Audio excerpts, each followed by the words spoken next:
I'm not giving up. I am selling the building. The final season of FX's The Bear. The restaurant is flooded. Everything's either going to be okay. No, stop! Or not. We are outgunned and we are outmanned, but we have each other. FX's The Bear, the final season. All episodes now streaming on Disney+. And we're live from the living room as Doug eyes up the matchday spread. He's reaching for the buffalo wing. Perfect!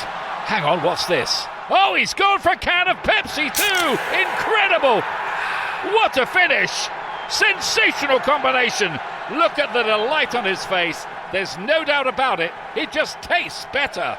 Match days deserve Pepsi. Food deserves Pepsi. Grab a pack of Pepsi Zero Sugar for today's match. It's poetry in motion. Particularly looking at all the ancient monuments around the world, from Stonehenge, the pyramids, any ancient megalithic monuments around the world, seeing the commonalities with star worship, building big monuments, and many of them predominantly worshipping the area of the bull, the cosmic bull of Taurus, bull worships.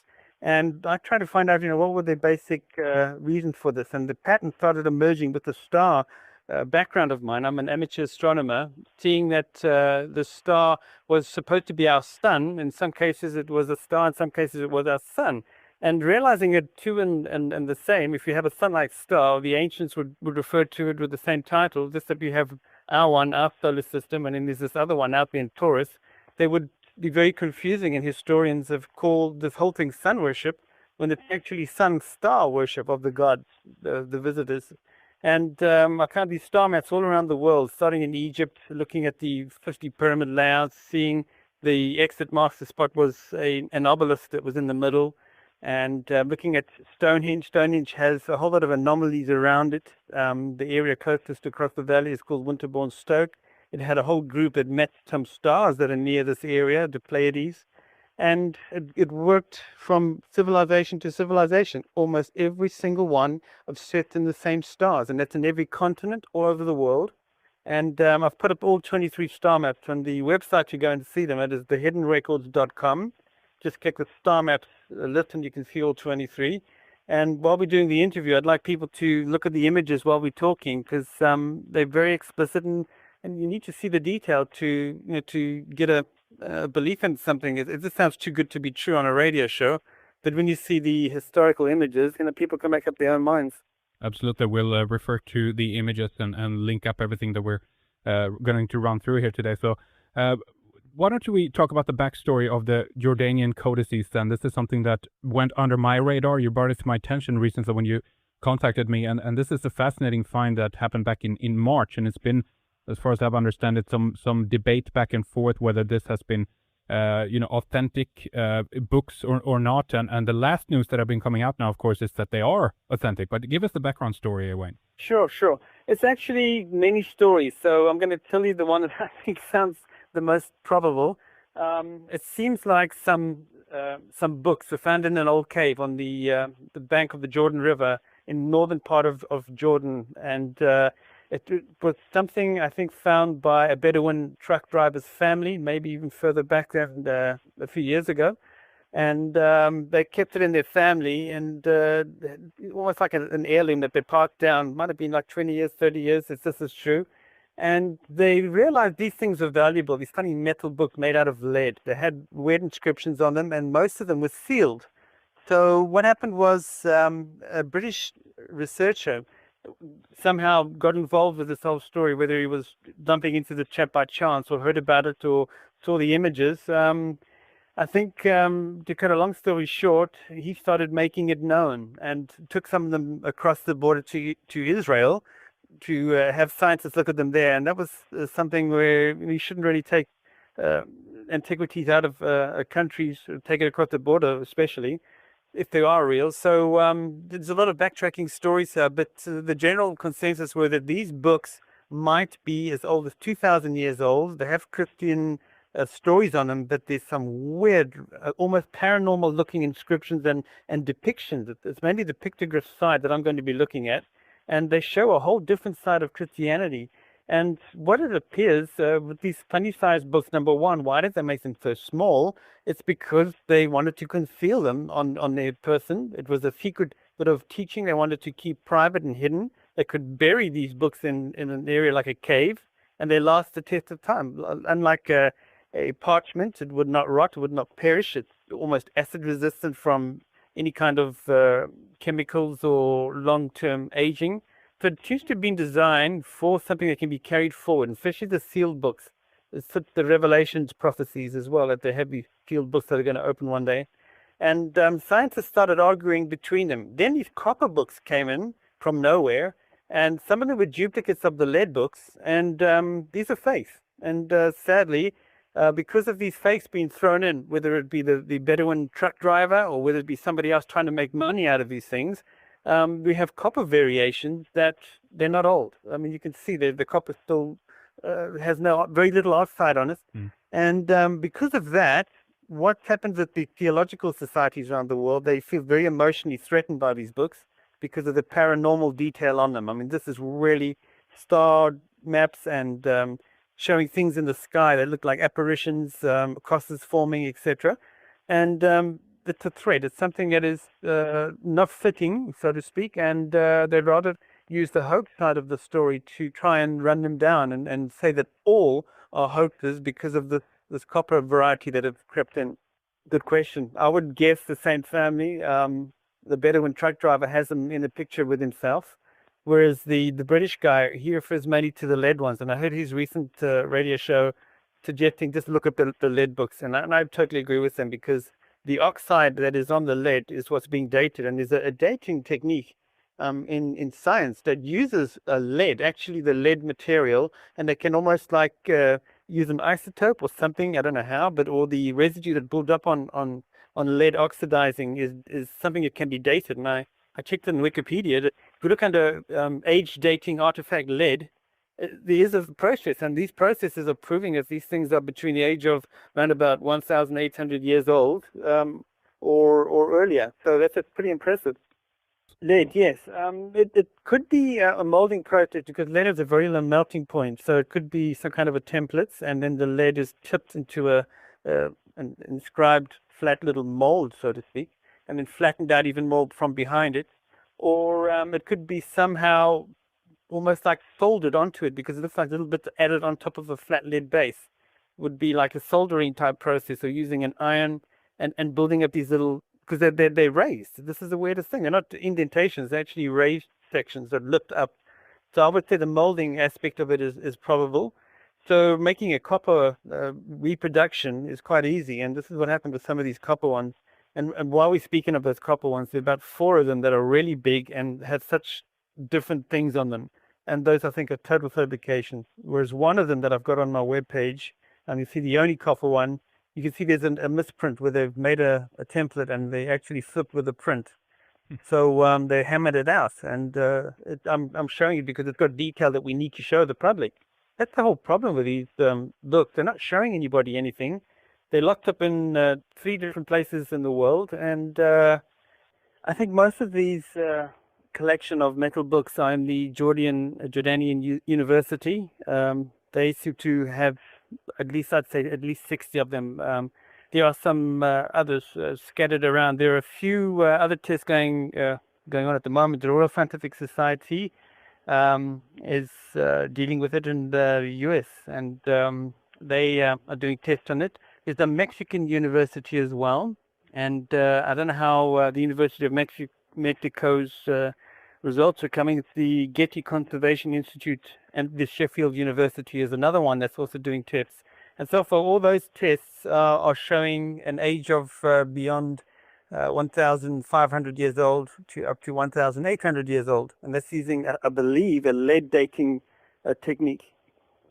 Yeah, the average book varies from about 5 or 6 pages to one little like credit card size pieces that have really amazing information on. And then some of the bigger ones that are almost like book size, like a normal novel size. And that one, I've seen a couple around about 10, 15 pages of metal sheets, and they're all sealed with these binders with metal ringed insertions that have all oxidized in place that will be damaged if they open them. So when they open them one day, it is going to be obviously in the hands of a professional because it might damage them completely. This episode is brought to you by Fox One. Watch all 104 matches of the FIFA World Cup live in 4K for just $19.99 a month with 3 days free. Build your own multi-view, choose up to 3 streams, and follow player spotlights. Stay on top of every moment with live stats, highlights, and instant replays. The FIFA World Cup, streaming live on Fox One. Offers are subject to change. See fox.com for complete terms and conditions. When you need to build up your team to handle the growing chaos at work, use Indeed Sponsored Jobs. It gives your job post the boost it needs to be seen and helps reach people with the right skills, certifications, and more. Spend less time searching and more time actually interviewing candidates who check all your boxes. Listeners of this show will get a $75 sponsored job credit at Indeed.com/podcast. That's Indeed.com/podcast. Terms and conditions apply. Need a hiring hero? This is a job for Indeed Sponsored Jobs. Yeah, this is the thing. It's an internet search. It was a heck of a difficulty trying to get the details from the people that had them to start with. They're not in contact with the public. Some of them have put them online, and those that have gone online, I've used them as references. And for the sake of interest in showing people what's on them, I've managed to get at least 9 or 10 of them, just single print, close detail image where you can see finer detail. And I think in the interest of letting people see them rather than cover them up, that's what I'm doing. And it's a bit of a risk, but I've thanked all the people involved and used them as a reference and sharpened up the images. It's important to adjust the contrast slightly and sharpen some of the images to see the detail. Yeah, I mean, if there's about 70 of these books, there's a wealth of information to go through. So we'll be lucky to see even a fraction of that. I want to start with the most important one that seems to be a single credit card size plate on its own. Now, the plates that are on their own with lots of detail, to me, have the highest value of something secret. I think it was probably an early secret society of these people that maybe even started up the Templars. Who can say? But on a single metal plate that's as small as a credit card that you can keep on your person and hide it, bury it somewhere, and you can dig it up another time. It's quite an amazing little bit of information that is durable. And the first one, the Daily News covered the story on this image. So it's the first image where it shows a menorah and 7 stars on it on my website, just underneath the animation of the stars that I believe are depicted as showing Orion to the Pleiades and that whole area of Taurus and Orion. And with 7 stars above the menorah, it's showing something that I proposed a few years ago, that the menorah in the Revelations book, the 7 candlesticks, the 7 golden candlesticks, are representation of the Pleiades. It's probably the easiest thing to do in the early days when people illuminated their homes with candles, to put a little grouping of 7, like the 7 celestial lights that they're celebrating on a beautiful candle stand. But these menorah candle stands have got markings in the actual stem, 3 blobs that are actually marking an Orion alignment, because Orion aligns on the horizon, totally vertical, exactly like in this picture. So I'm comparing it to the stars of Orion. On this particular plate, there's 3 versions of the same story. The top part is just showing the menorah and 7 stars. The middle part is the interesting part. It's showing a little cluster, a group of 7 being illuminated and beams of light coming out of it. And then a little squiggly line that runs from it to a little round dot. And on that round dot has a line through the middle of it and a little dot added to it, like a planet being positioned around what I think is a sun-like star. And then beneath it, 3 stars in a row of Orion. So this middle portion of it, extracted, is showing Orion aligning to this, I believe it's the Bethlehem star. And then right at the bottom, it's got all the finer detail of the stars with Orion, the leg of the bull, Canis Major, Aldebaran. There's a whole 3-portion analysis on one metal plate. And the Ra symbol is used. There's no written part on this small little plate. It's all pictographic. And this, to me, is the ground zero bit of information. It's speaking of a star secret. that the biblical works has encrypted part of it, and that in the modern Bible today we have a fraction of the star map that's left, and it's in the Matthew text, and it speaks of the three magi that follow from the east. Now Orion's belt rises perfectly vertical on the northern hemisphere, and it rises on the horizon. So they measure stars in ancient civilizations as being reborn or being sacred on the horizon, and it stands up vertical. If you follow up 33 degrees of arc, it'll put you right into the position where this little sun-like star is, and it's so tiny you need a telescope to see it. Our nearest sun-like stars are too small to be seen. They're magnitude 14, in particular with the most important one. So this story is almost identical to the Voynich manuscript. The Voynich manuscript I'm comparing to this one below it. I think 2 images down. There's a couple of others that have the detail. No, the Voynich manuscript, sorry, is above it. If you just look above the little Orion animation, I've shown the plate that I believe is the Holy Grail.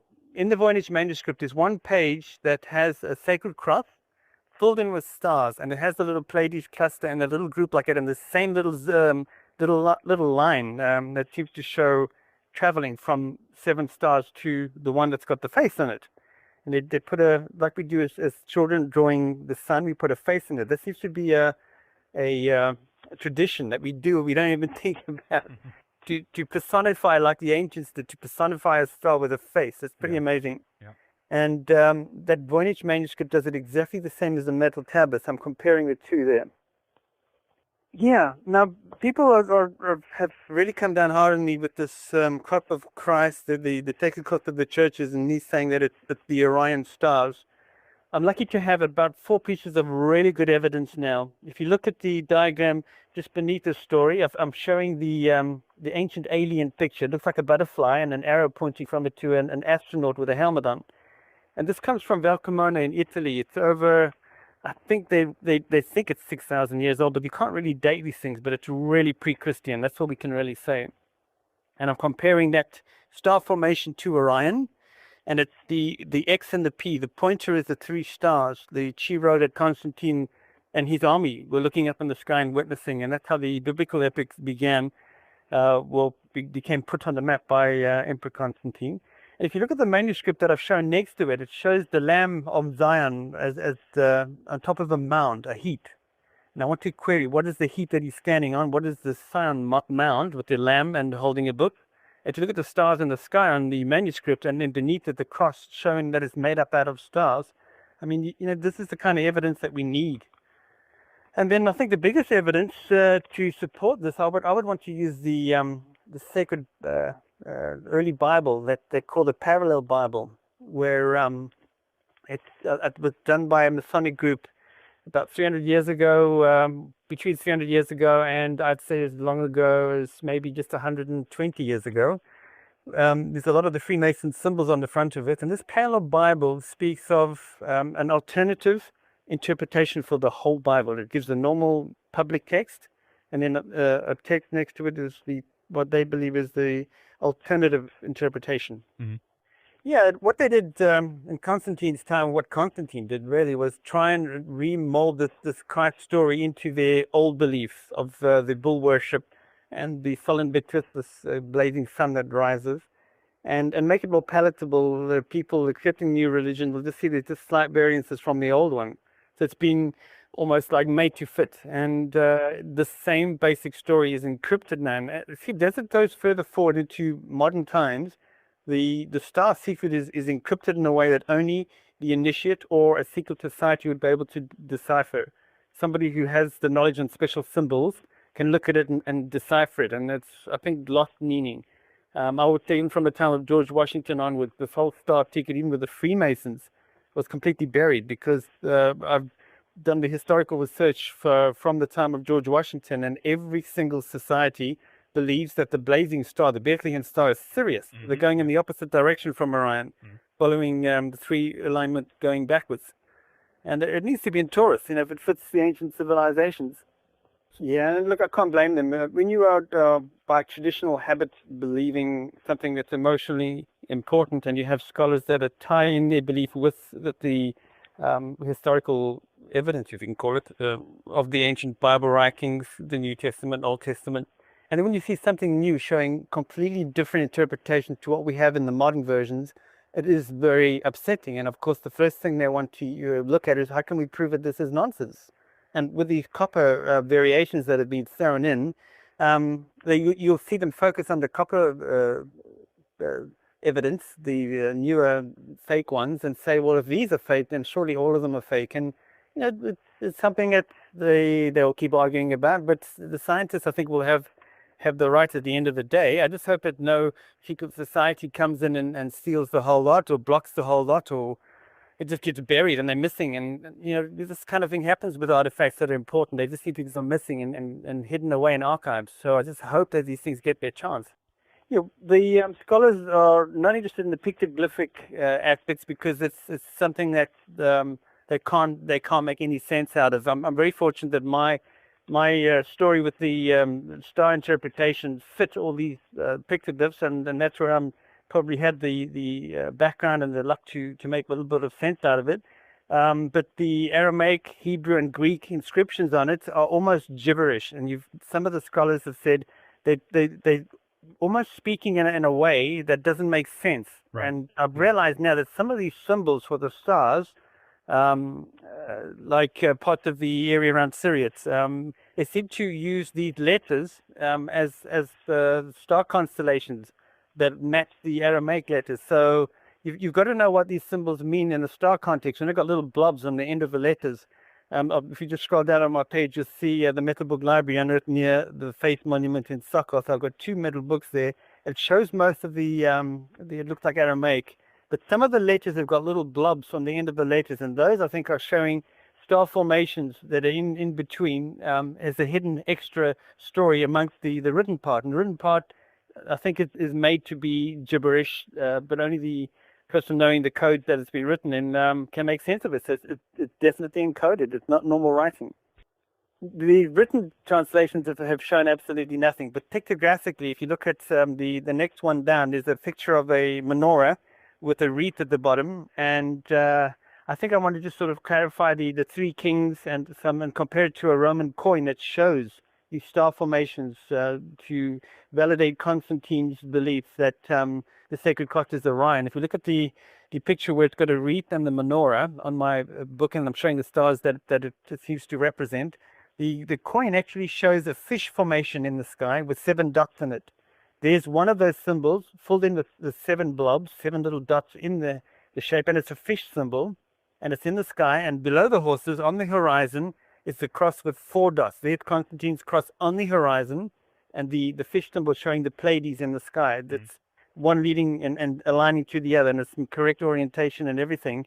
And if you look at the other side of the coin, they put 7 stars and a deity holding what looks like a raft symbol, and the chair has 3 dots of Orion also on the horizon, showing that the actual belt stars part of it on the flip side of the coin, all on its own, hiding on the horizon. It's just quite amazing. I think I will, because the plate that colors that one, we have the same menorah with wreath. But now, remember I was saying that those letters could be star formations. Look between the wreath and the menorah. You will see the Aramaic symbols are very exaggerated dots on them. They seem to be shown in the context of the night sky. There's stars behind it, in front of it, and below it. We have some weird little comet things underneath it as well. They look like comets or tadpoles. You can call them what you like, but we've been debating with this, and a Hungarian researcher actually suggested that these little dots are the apparition that forms from the cross that Constantine was taught with. It was some kind of apparition he saw in the sky to teach him about this whole thing, almost like an illuminated visual illuminated display teaching about Orion. And it's quite likely that, this is the weird part. And when you see the plates that follow, something appears in the sky that can actually form shapes, almost like a hologram. And I personally believe that this is connected to a wormhole, and it's a plasma kind of effect in the sky that can actually become alive. And I think it's part of the creation. If ever there was a hand of God touching the earth, it's this kind of detail that seems to connect back to the creation. And the representation for the creation in this particular plate is that weird shaped palm tree with fruit underneath it, usually shown with 7 fruit representing the Pleiades attaching to this cosmic anomaly, and then the two important stars on each side of it. And this became a very important Christian symbol. But to make more sense of it, we just need more and more references to what we have and comparing one plate to the next.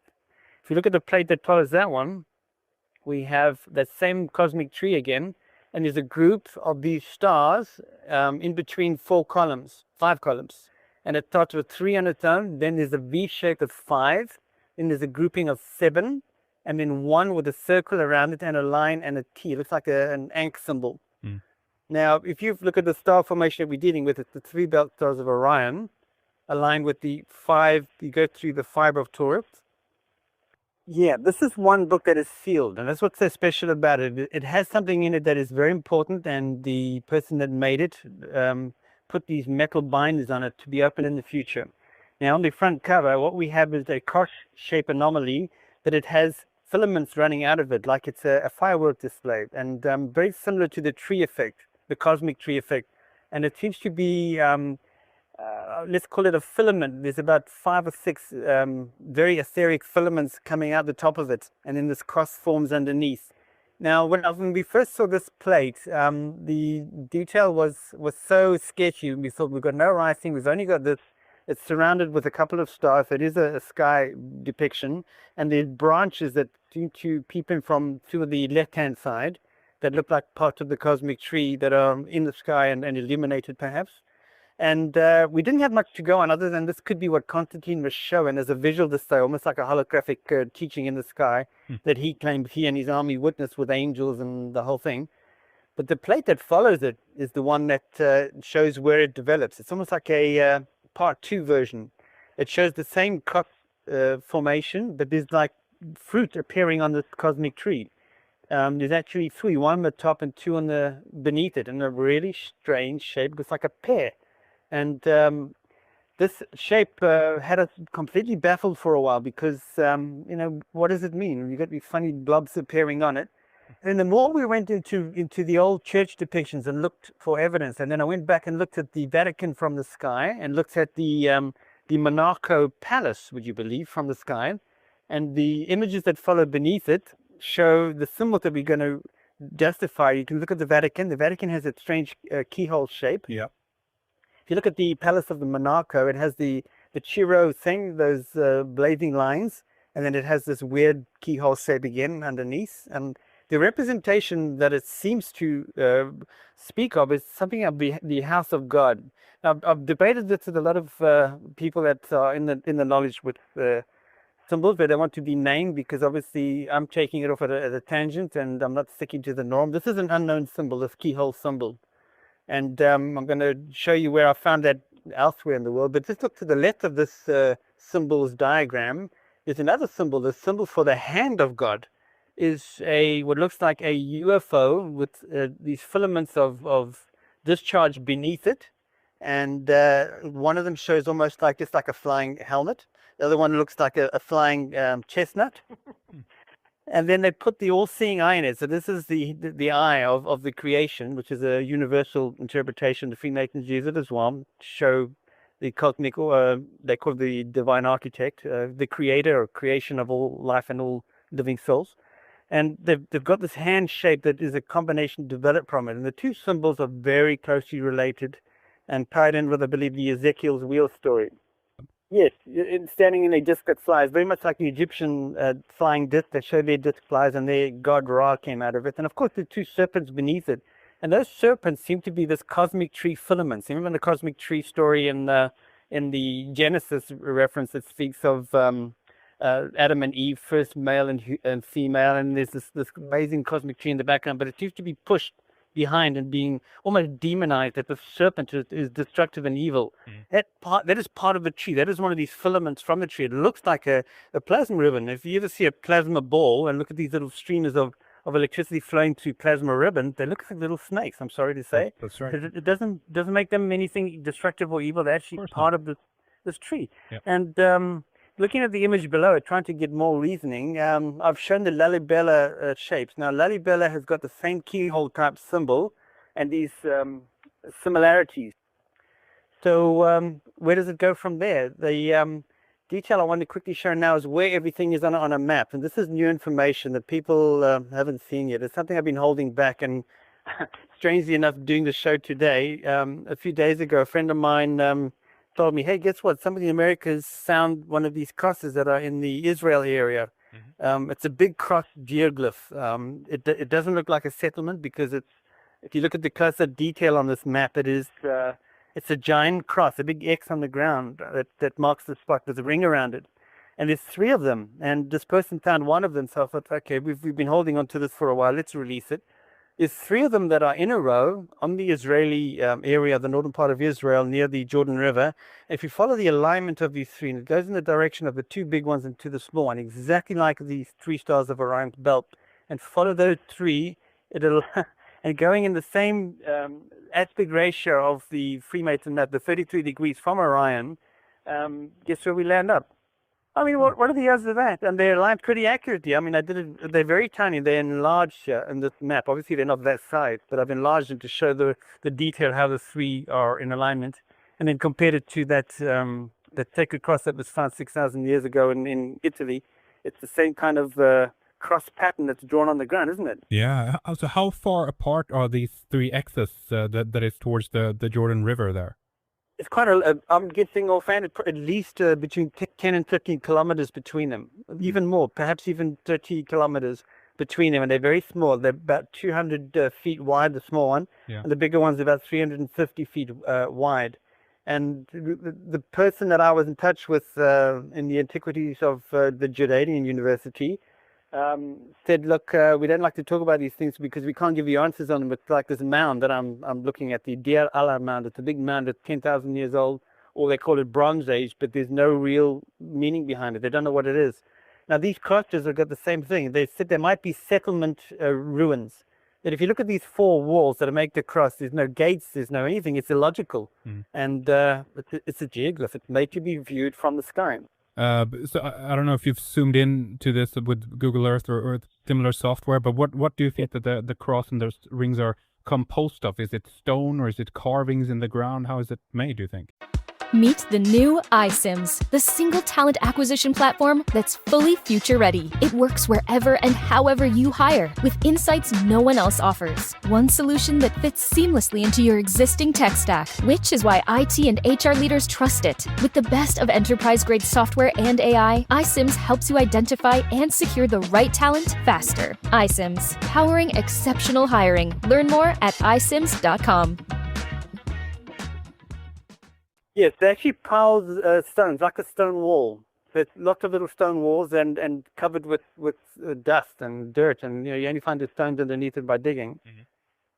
So the amazing thing is these are all in one area, where this faith monument is like on Mars, where the metal book cave is found. It's all in the same area, this little forgotten part of the biblical story of Jacob. Remember, Jacob is the founder of Israel, and what led me to this whole story was getting hold of that old Bible, the parallel Bible we were talking about early on. The first thing I wanted to do was go through the Jacob story, because it goes through Jacob's ladder. And in the Freemason style, I've showed you this cosmic ladder going forward up into the heavens, where there's a hand of God. Never know we had that hand of God, makes a bit more sense now with the hamster symbol. Right next to this star is blazing with 7 rays coming from it. And the reasoning I was looking for was, where does it say star map in the parallel Bible? This is going to give me more detail. But what it did give me was a finite detail of where Jacob actually wrestled with an angel that gave him this information. I think the word wrestle is a misinterpretation. It's probably dealt with the angel. And the detail he speaks of is this place of the face of God. It had a place of the face of God. And this reference, that the way it's written and translated in this old parallel Bible, from a Masonic source, it appears. I've shown pictures of it, which I'll make available for you. It seems to be in an area, according to them, the writing, that it's near a place called Succoth, Succoth, and it's on the Jordanian side of the Jordan River, on the banks. So what did I do? I went to an old map, looked for where Succoth was and found where it was, went onto Google Earth, found it on Google Earth, tracked a bit towards the river, and it was just there. It just hit me in my face. There is this face looking back at me. I tell you what, if you ever want to see hair stand up on your arm, it's when you're looking for something that you think is so hard to imagine, another Mars faith anomaly, and finding it on the borders of which is I think more Israel than Jordan, because there wasn't really borders in the old days. I mean, Jacob founded Israel. This is still his area, his territory. And there's this faith monument. It's made of predominantly rubble, and they refer to it as the heath as well in this text. Absolutely. Now, the reason it's important to know that the Metal Books Cave is somewhere in this northern area, nobody knows exactly where it is except the people that have made the claim. And they're not going to say exactly where it is. It's in a valley somewhere near the northern part of Jordan, and by the Jordan River bank. That's closer to the river, and it has water damage, so it can't be anywhere other than near the Jordan River. So the question is, what is the connection between this faith picture monument and the metal books? And there's one metal book that actually shows the faith in it, which we can work our way down to, but we need to know more to read in it. And in the star map, I just wanted to share a few things. I've shown the Key of Solomon, how Orion is actually the star formation on something that Dan Brown is going to be taking in a very big direction just now. The Key of Solomon is proving that the strange cross of the churches is Orion, and it shows the way to the Star of David. Now, the whole Hebrew Star of David thing is coming into contention, equaling the Star of Bethlehem being the one and the same thing.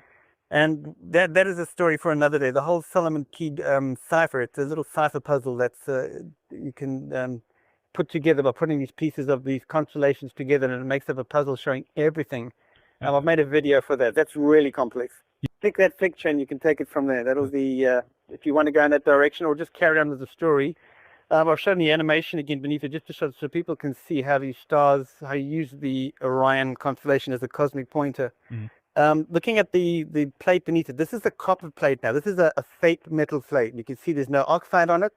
It's that pinkish color, and it's got detail on it that I put here because it's a copy of a lead book that I haven't got an image of. So I'm using it purely for showing what detail is on there, and that's all that counts. This is a fake artifact that is duplicating a real one, and there's a misprint area part where the template actually slipped. So what we have here are pyramids.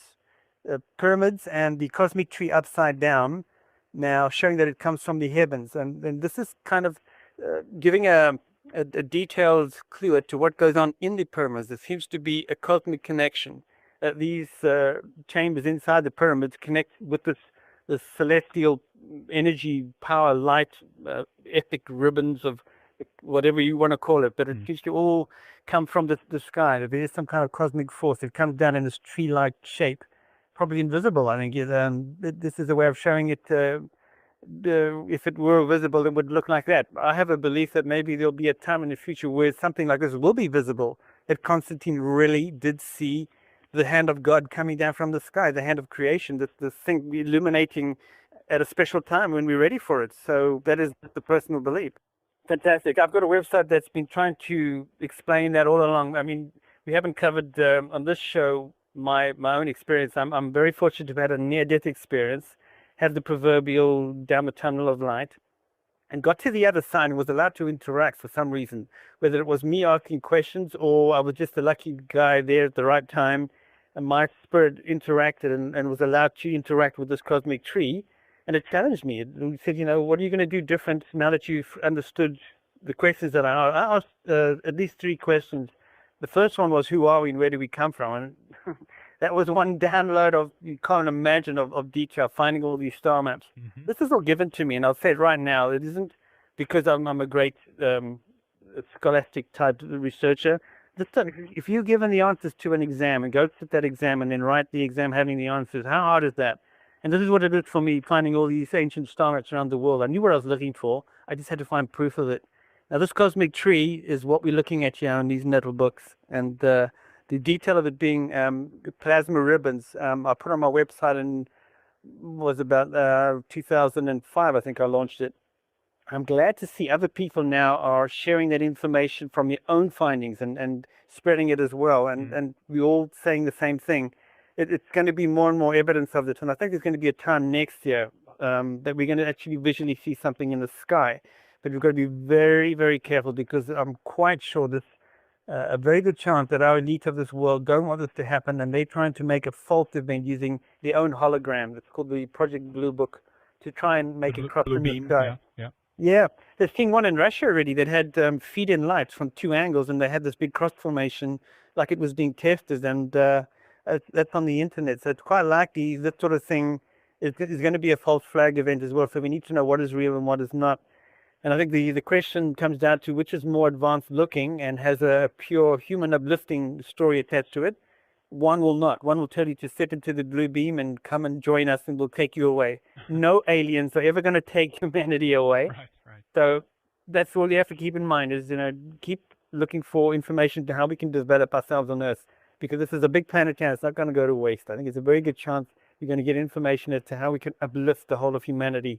And that's a big thing that I have a whole different website for, oneism.org, oneism.org, where I show basically what I was shown, and have drawn images to try and depict this cosmic tree and the details of it, and showing how all ancient civilizations called it different things. For the Eastern Hindus, it was Shiva with many arms standing on top of the mountain.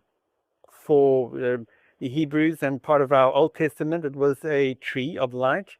For the Egyptians, it was a pillar with rings around it. This is also part of it. This up close, you'll see these rings around it. Every different civilization had this axis mundi, pillar of God, so to speak. And what's the deal if it's not a man? We've tried to make it a man, and I think it's quite obvious it's a man's world in the ancient times, and a woman had very little part to play. And of course, it would be a Caucasian man in that part of the world if it was Hebrew, and he would be bearded and sitting in a golden chair in the cows, and that just doesn't fit. I'm sorry, that is personification again of something that is way more advanced, something that every human soul is connected to. And this is the thing, every culture has the secret, and they try to make it look different. Why? Because they wanted to fight each other and go to war and have the excuse of the people across the border, they are heathens, just go kill them and murder and rape and take their gold. Right. And that's going on today, and in a different way, and they're calling it business. So that's right. Happy's really progressed. That's a big Other faith plates, absolutely. And I think it's worth looking at the next image as of the book that has a lot of oxide on. It's another sealed book. This one has a blazing face in it, and some people said it was Christ and it was the thorns. If you look at the detail of this face, it has more like flames, and you can see the areas it's more flame-like than thorn-like. And the bottom part of the face is squared off. It's got a bit like a square chin, very much like the Sphinx face. And the sun gods of the Inca, Maya, Aztec, they all seem to have the same kind of cosmic deity face for the ancestors.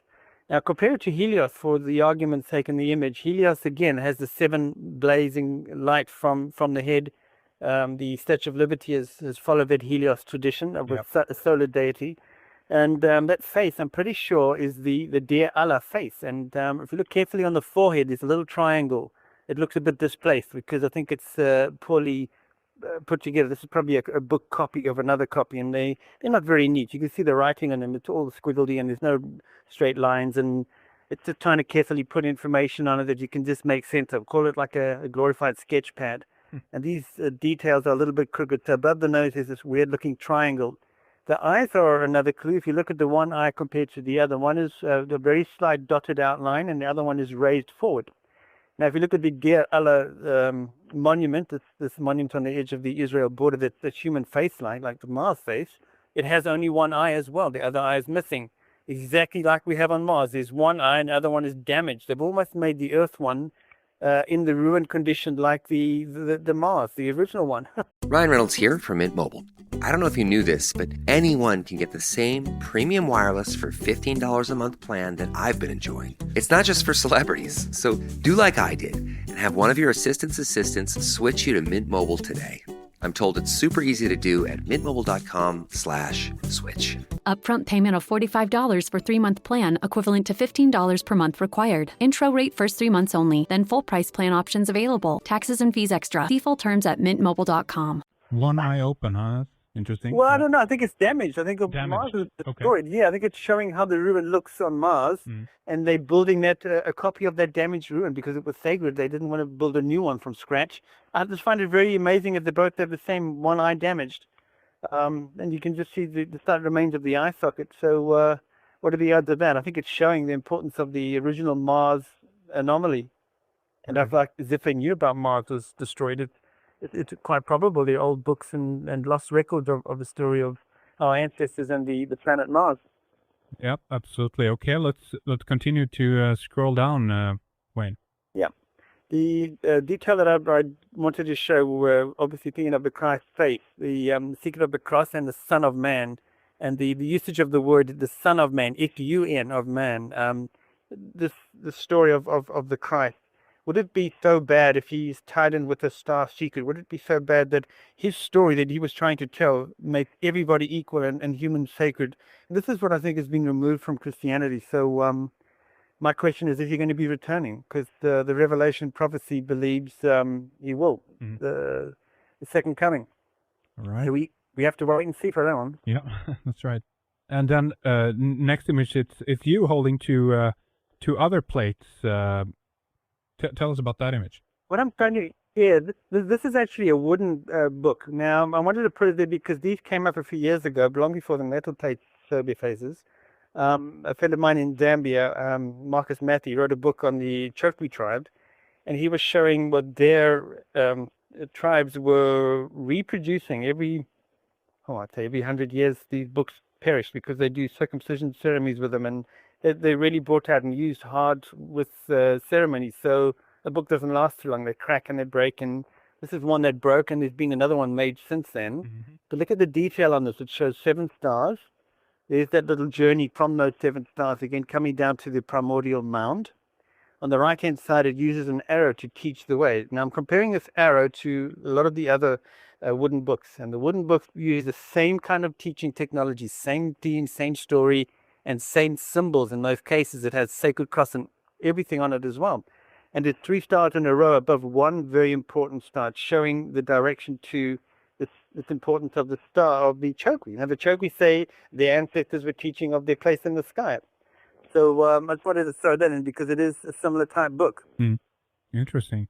You're referring to the new version. The new version speaks of it as a dream. The older versions speak of a vision. And then if you go back even further, he speaks that it was real. And he had to build literal heaps on the ground to mark these what he was shown. Yeah. And let's stick to the vision analogy because I think it still makes it good enough for me if we just take the more modern interpretation. And he was wrestling with this angel, and the angel gave him the information. Wrestling could be in the vision. He was wrestling with the thoughts. Who can say? But let's take it as a vision. And he was shown on the ground, as above, so below, that he would mark things on the ground that mirrored the sky. Now, in these star maps, like, for example, the Mars star map, it uses the face monument that's identical looking to the Israel one. Jordanian, I should say more Jordanian than Israeli. That's right. That it is a duplicate of it. It's part of a star map of the Pleiades on the Mars scenario, and that's probably my most accurate star map. So these teachings and then the name of this monument that has got scholars thinking it's just a mysterious Bronze Age monument. It has a name, and the name actually is quite amazing on its own. It's called Deir-Allah. Deiralla.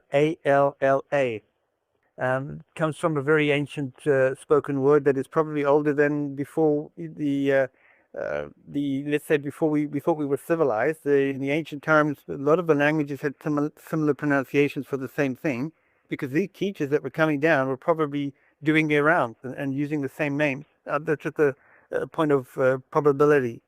And the Deir part means temple and truth. Deir-Allah, temple of truth, is the more accepted name of it.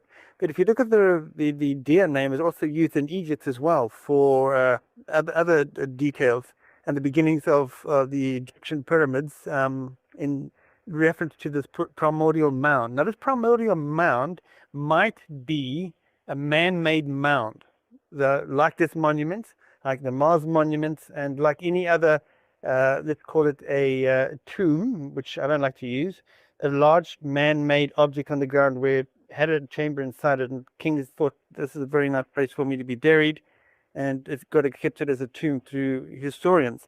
This could be the mound that is actually made to mark the spot of the first landing for these civilizations. So it's just an idea as to what that mound might mean, and using the name, this Temple of Truth, and these records that were at this mound. If you ask the scholars what is the most important thing they found with this monument, I'll tell you one story and one story alone. There's a ruin on the top of it. They built something on top of it when it was completely eroded and forgot its meaning. And they found some old parchments that used the word Elohim. And this record of Elohim, it goes against every other record of the usage of the word Elohim. It's older, and they believe that it uses it as a plural word. Now, if you go back to early Hebrew, Elo and Him is two symbols. Eloi is people, and Him is from the heavens. I might have it the other way around it because it goes back and there's a lot of debate about it. But the simplicity is it's people, not person, in reference to people that came from the sky. It's very likely we're not dealing with God. It's very likely we're dealing with an angelic intervention. Teachers, visitors, aliens, call them what you like. But I think this reference to these mounds and this word Elohim. Now, this word is true, and that it's people that came from the heavens. You need to go back to the Old Testament and reread everything again, and where it speaks the word God, imagine teachers from the sky. And that's what it really comes down to. I think you still have great teachings, but is it a bad thing that God stays in one place? And everything that happened on our earth is from messengers and beings teaching about it. It's hard to say. I would say the simplicity of it is X marks the spot, the important mound reference with this, especially this Dear Allah, face on Mars type depiction. Yeah. It representation of a fake human, that maybe with a hair and beard around it to show that it's moving in wisps and like a sun, and a reference of a sun god, sun visitor that teaches about sun, stars.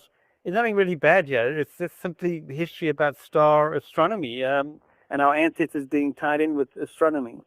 I think we've found these books at a very an interesting time. What's come to light an interesting time, not by chance, that it's almost like destined. And Right.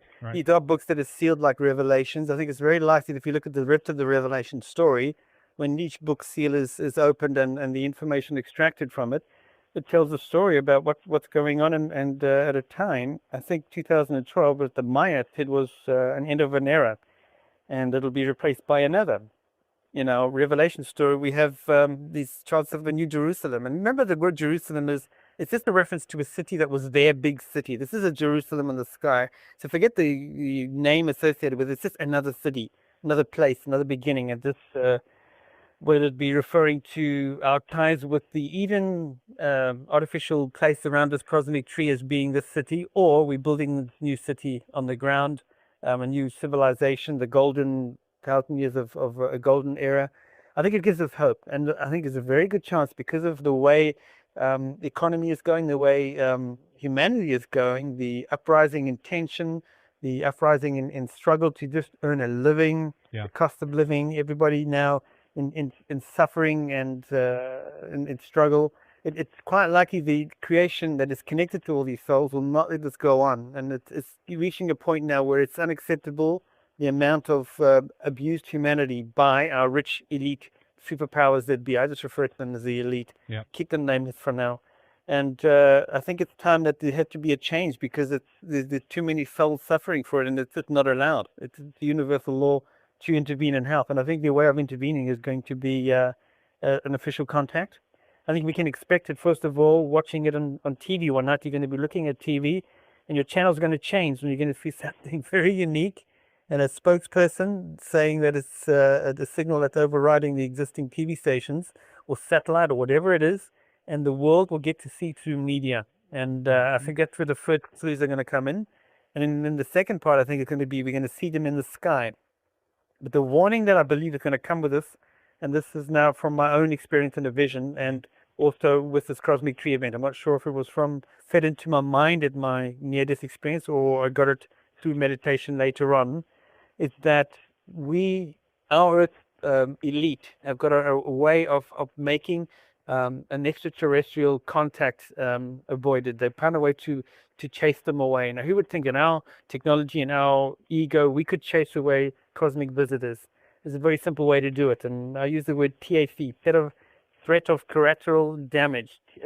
Collateral damage being like you've seen with the WikiLeaks exposures, where they go in and civilians are caught up in the crossfire, 60,000 of them, let's just mention a number, that WikiLeaks have shown the collateral damage of humanity to our powers that be that run our world, human lives obviously have no value.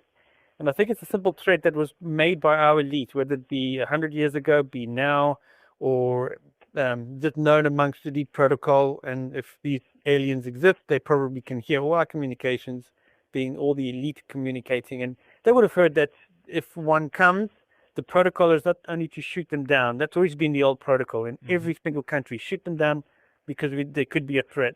But it's one further. Shoot them down and use a weapon that would actually make almost like a nuclear type blast that will be unknown from where it comes from, and it'll look like the UFO is attacking us.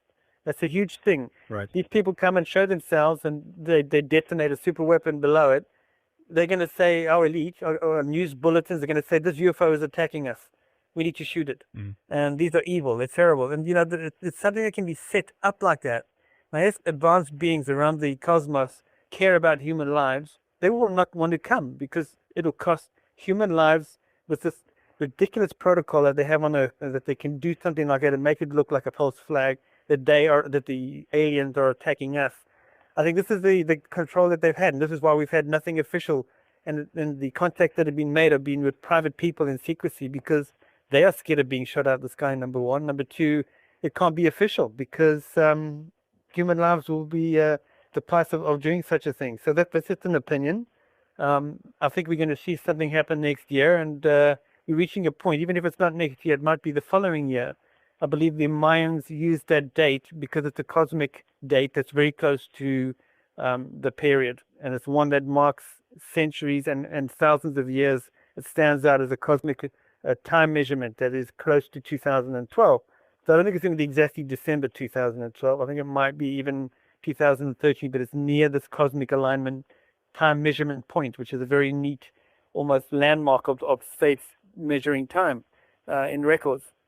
If they wanted to come take us out, they would have done it long ago. And all they would have done is come down and release some kind of weird disease where humanity just drops dead and they just take over, and it hasn't happened. I understand that reason of logic, though. I would agree with that if we didn't have all this stuff in history and all these recent contacts and really good footage of things happening in the last 300 years. That's true if we're talking about the same group, or same people. I don't think it's the same group. I think it's anything that's out there or in contact with each other, so they all know the Earth story. I think it must be some kind of an expected ethic that, when you reach that level of star travel, you get to know who else is in there in the map that you're traveling in the stars, and what people are you're going to come across in your travels, and what their stories and rules and ethics are. And I think it's quite likely they all know the Earth story, and it's quite sad that we're in a situation with all the suffering, and it's got to a point now that something has to happen, and maybe it'll be somebody on Earth that is empowered to do this whole thing. Maybe the